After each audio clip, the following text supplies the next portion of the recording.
देखिए, एक ऐसी इंटरनेशनल जियोपॉलिटिक्स की न्यूज निकल के आई है जहां पे जर्मनी, इंडिया, रशिया, पूरा यूरोपियन यूनियन, चाइना सब जुड़ रहे हैं। हुआ यह है कि जर्मनी की नेवी के जो चीफ है वाइस एडमिरल के एच एम शॉनबैक, ये आपको यहाँ पे फोटो में नजर आ रही है, इंडिया के अंदर आए और इंडिया के अंदर Manohar Parrikar defence analysis institute में आके इन्होंने भाषण दिया। और भाषण में इन्होंने कुछ ऐसे व्यू पॉइंट्स बोल दिए जो कि ओवरऑल बहुत ज्यादा एंटी यूक्रेन थे और ये दिखाते हैं कि भाई यूरोपियन यूनियन बहुत हद तक रशिया, चाइना दोनों की तरफ सॉफ्ट है। और वैसे मैं आपको बता दूं कि इस प्रकार के जब डिफेंस इंस्टीट्यूट्स में कोई डिफेंस मिनिस्टर आके बोलता है तो भले ही वो बोल अपनी पर्सनल कैपेसिटी में रहा है, लेकिन एक देश का नेवी का चीफ, जैसे कि जर्मनी का नेवी का चीफ जो बोल रहा है, तो बहुत हद तक शॉनबैक यहां पे जो बोलेंगे उसको जर्मन सरकार का ऑफिशियल माउथपीस समझा जाएगा। लेकिन इनके स्टेटमेंट्स को जर्मनी की सरकार ने डिसओन कर दिया और इतना ह्यू एंड क्राई मचा कि आज की डेट में इन्होंने रिजाइन कर दिया।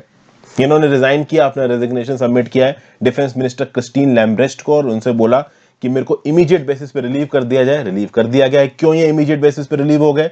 जो इनका बोलना है कि इन्होंने जो कुछ भी कहा है अपनी पर्सनल कैपेसिटी में कहा है, लेकिन इससे जर्मन नेवी पे, जर्मन आर्मी पे, पूरी की पूरी जर्मनी एज अ कंट्री पे इंपैक्ट आ रहा है, तो मैं यहां पे रिजाइन करता हूं। देखिए, यहां पे एक आदमी के ऊपर बिल फाड़ने वाली बात है। एक्चुअली में देखा जाए कि जो कुछ भी इन्होंने बोला है ना, बहुत हद तक जर्मनी फॉलो कर रहा है, ठीक है ना, और बहुत सी और कंट्रीज भी फॉलो कर रही हैं। पहली बात तो उन्होंने ये बोल दिया कि ये जो क्रीमियन पेनिनसुला निकल गया यूक्रेन के हाथ से रशिया के पास, ये पहली बात तो यूक्रेन को कभी वापस नहीं मिलने वाला है।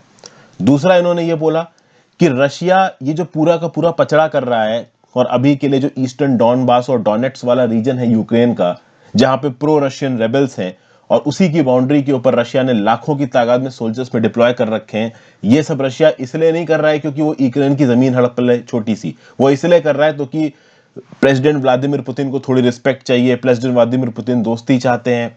देखिए, यहां पे अगर आप नक्शा देखो तो ये यूक्रेन का नक्शा नजर आ रहा है आपको। यूक्रेन के साउथ में आपको क्रीमियन पेनिनसुला नजर आ रहा है। ये क्रीमियन पेनिनसुला 2014 में यूक्रेन के हाथ से निकल के रशिया के पास चला गया, जो कि रशिया ने इसके ऊपर कब्जा कर लिया। और अभी के लिए जो लड़ाई चल रही है, वो जो रेड रंग का रीजन आपको नजर आ रहा है, इसके ऊपर लेके चल रही है। यहाँ पे डोनेट्स्क और लुहांस्क, ओवरऑल इसको डॉनबास रीजन बोला जाता है। तो इस पर्टिकुलर रीजन की बाउंड्री पर रशिया ने बहुत से सोल्जर्स डिप्लॉय कर रखे हैं और ऐसा बोल रहा है कि कभी भी रशिया अटैक करके इस पर्टिकुलर इलाके को कब्जा लेगा। इस पूरे के पूरे टॉपिक को लेके एक व्यू पॉइंट मैंने आपको 20 जनवरी 2022 के द हिंदू एडिटोरियल डिस्कशन में भी दिया था। यहां पे एक हिंदू का एडिटोरियल छपा था जहां पे एक्चुअली में व्लादिमीर पुतिन इतना एग्रेशन क्यों कर रहा है यूक्रेन के अगेंस्ट, इसके बारे में एक व्यू पॉइंट दिया हुआ था। तो अगर आपने 20 जनवरी 2022 वाला द हिंदू एडिटोरियल नहीं देखा है तो एक बार जाके देख लीजिए। यहाँ पे पुतिन प्लान वाला जो आर्टिकल मैंने आपके साथ डिस्कस किया है, इसको देखिए, आपको काफी कुछ इंटरेस्टिंग जानने को मिलेगा। अब थोड़ा इन सब चीजों को समझने की कोशिश करते हैं। देखिए, इंटरनेशनल रिलेशंस में कोई किसी का सगा नहीं होता। भले ही यूरोपियन यूनियन एक आपको एंटिटी नजर आती है, नाटो आपको एक एंटिटी नजर आती है, बट इन एंटिटीज के अंदर आपस में बहुत सारे डिसेंशंस हैं। जैसे चाइना की तरफ और रशिया की तरफ क्या पॉलिसी होनी चाहिए, इस चीज को लेकर नाटो के अंदर भी बहुत डिसेंशंस है और आपका यूरोपियन यूनियन के अंदर भी बहुत डिसेंशंस है।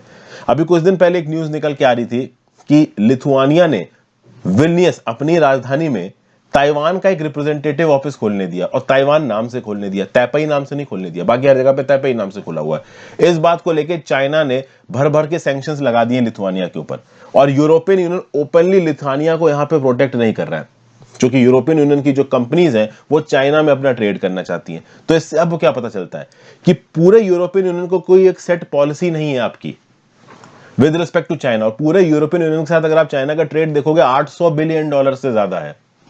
तो जो कुछ भी यहां पे जर्मन नेवी चीफ ने बोला है ना, एक्चुअली में देखा जाए तो वो बहुत हद तक सच है। ग्राउंड लेवल में ये हो रहा है, बट चूंकि एक इंडिविजुअल ने आके बोल दिया और इससे जर्मनी की पोजीशन कमजोर हो जाती है। अब जर्मनी की पोजीशन कैसे कमजोर हो जाती है? ऑब्वियस सी बात है, अब अगर जर्मनी के मिनिस्टर आके ये बोलेंगे कि रशिया क्रीमियन पेनिनसुला वापस नहीं करेगा यूक्रेन को, तो इस बात से कौन सी कंट्री नाराज होगी? यूक्रेन नाराज होगी। ठीक है, यूक्रेन ने एक गलती की है। देखिए, इंटरनेशनल पॉलिटिक्स में कोई किसी का दोस्त नहीं होता। 2014 के लगभग अगर आप देखोगे तो तब तक यूक्रेन में रशियन बैक्ड सरकार थी। यूक्रेन में जो सरकार थी वो बहुत हद तक रशिया के फेवर में थी, क्रेमलिन मॉस्को के फेवर में थी। 2014 में सरकार चेंज हुई 2013-14 के लगभग यूक्रेन में, और वो प्रो वेस्ट हो गए। जब प्रो वेस्ट हो गए तो उस समय पे क्रीमियन पेनिनसुला के अंदर जो भी रशियन एसेट्स डिप्लॉयड थे उनके ऊपर खतरा आ गया और रशिया को लगा कि कभी भी यूक्रेन ये बोल देगा कि भाई क्रीमिया से बाहर निकल जाओ और ब्लैक सी के ऊपर जो रशिया की पकड़ है वो कमजोर पड़ जाएगी। इसलिए यहां पे रशिया ने अटैक करके क्रीमियन पेनिनसुला को कब्जा दिया। जब यूक्रेन के अंदर ये गवर्नमेंट चेंज हो रही थी और उस समय पे यूक्रेन के जो पॉलिटिशियंस थे वो इस बात को सही तरीके से एसेस नहीं कर पाए कि अगर वो एंटी रशिया होते हैं तो क्रीमिया उनके हाथ से निकल जाएगा। इंटरनली बहुत सारे लोगों ने वार्न किया था उस समय यूक्रेन को, बट उनकी समझ में नहीं आई, उनसे एक फॉरेन पॉलिसी ब्लंडर हुई और क्रीमिया उनके हाथ से निकल गया। अब ये क्रीमिया वापस लेने की कोशिश कर रहे हैं, बट प्रैक्टिकली सोचिए सच में अब क्रीमिया वापस लेना बहुत मुश्किल है यूक्रेन के द्वारा। ये जो मैंने एडिटोरियल आपके साथ डिस्कस किया था 20 जनवरी का, इसमें मैंने आपको बहुत अच्छी तरीके से समझाया था व्लादिमीर पुतिन इसलिए नर्वस हैं जो कि 1991 में जब यूएसएसआर का विघटन हुआ था उस समय पे यूएस ने एक बात इनफॉर्मली क्लियर कर दी थी कि हम नाटो का एक्सपेंशन नहीं करेंगे, लेकिन नाटो का एक्सपेंशन जबरदस्त तरीके से हुआ है। इस नक्शे में देखिए एस्टोनिया, लाटविया, लिथुआनिया जैसी कंट्रीज जो कि रशिया के साथ बॉर्डर बनाती हैं, लिथुआनिया तो नहीं, लाटविया और एस्टोनिया, लिथुआनिया बिल्कुल बगल में, ये कंट्रीज अब नाटो की मेंबर बन चुकी हैं।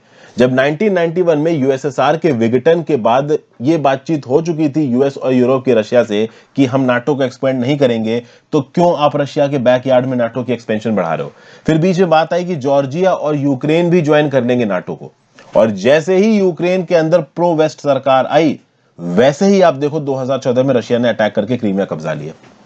तो यूक्रेन ने अपने कार्ड्स खेले यहां पे और यूक्रेन रशिया के बजाय यूएस और वेस्टर्न कंट्रीज की तरफ गया, उसको लगा वहां ज्यादा में ज्यादा फायदा है। रशिया ने इनका क्रीमिया कब्जा लिया। क्या वेस्टर्न कंट्रीज यहां पे यूक्रेन की ओपनली मदद करने आई? नहीं आई। और देखिए तो क्रीमियन पेनिनसुला आज की डेट में यूक्रेन के हाथ से बाहर निकल चुका है।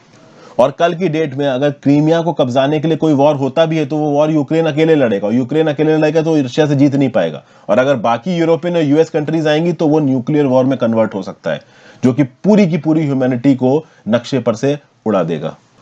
तो देखा जाए तो जर्मन नेवी के जो चीफ थे शॉनबैक, वो जो कुछ भी यहां कह रहे थे वो सही कह रहे थे। उनका एक कहना था कि रशिया एक इंपॉर्टेंट कंट्री है और उसके साथ यूरोपियन यूनियन को इंगेज करना चाहिए, लेकिन ये बात सबको समझ में नहीं आई। जर्मनी तो देखो रशिया के साथ इंगेज करने वाला है, चाहे तुम कितने भी जर्मनी के मिनिस्टर को हटा दे। रीजन बीइंग कि जर्मनी को गैस खरीदनी है रशिया से, वो गैस कौन सी पाइपलाइन के थ्रू आ रही है ये भी नीचे कमेंट बॉक्स में बता दो। उसके साथ एक बहुत अच्छी बात यहां पे शॉनबैक ने ये बोली थी कि अगर आपको चाइना को जियोपॉलिटिकली पीछे ढकेलना है तो आपको रशिया के सपोर्ट की जरूरत लगेगी। ये बहुत बड़ी बात बोली है।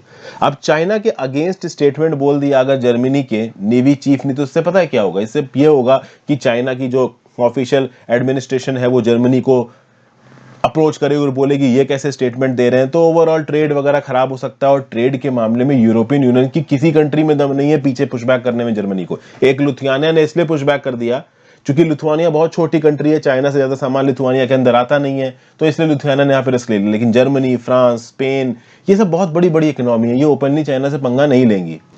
लेकिन अगर जियोपॉलिटिकली चाइना को पुश बैक करना है तो इस समय पे चाइना एक स्ट्रांग पोजीशन में इसलिए आ रखा है क्योंकि रशिया के ऊपर सैंक्शंस लगे हुए हैं यूरोपियन कंट्रीज और यूएस के द्वारा।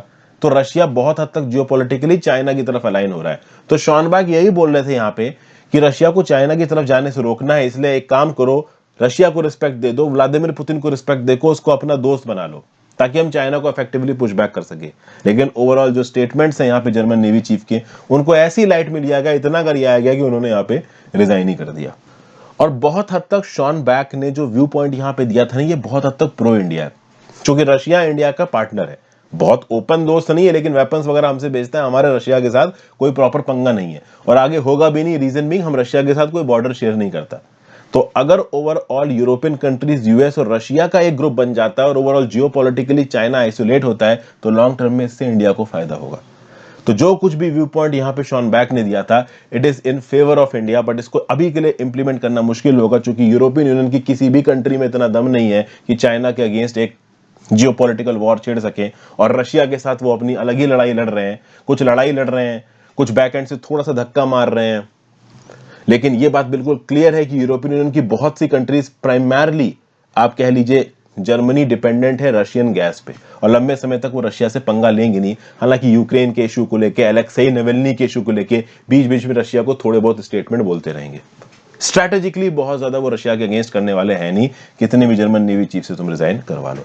तो ये छोटा सा व्यू पॉइंट मैंने आपके साथ डिस्कस किया। आई होप आपको वीडियो पसंद आई हो। ज्यादा से ज्यादा लोगों के साथ इस वीडियो को शेयर करिएगा, इंस्टाग्राम पे फॉलो कर लीजिए, टेलीग्राम ग्रुप ज्वाइन कर लीजिए, दोनों ही चीजों का लिंक नीचे डिस्क्रिप्शन बॉक्स में दे रखा है फ्रेंड्स। और हो सके तो ज्वाइन बटन दबा के हेल्प करें, that is specifically very helpful. Have a great day friends, good bye.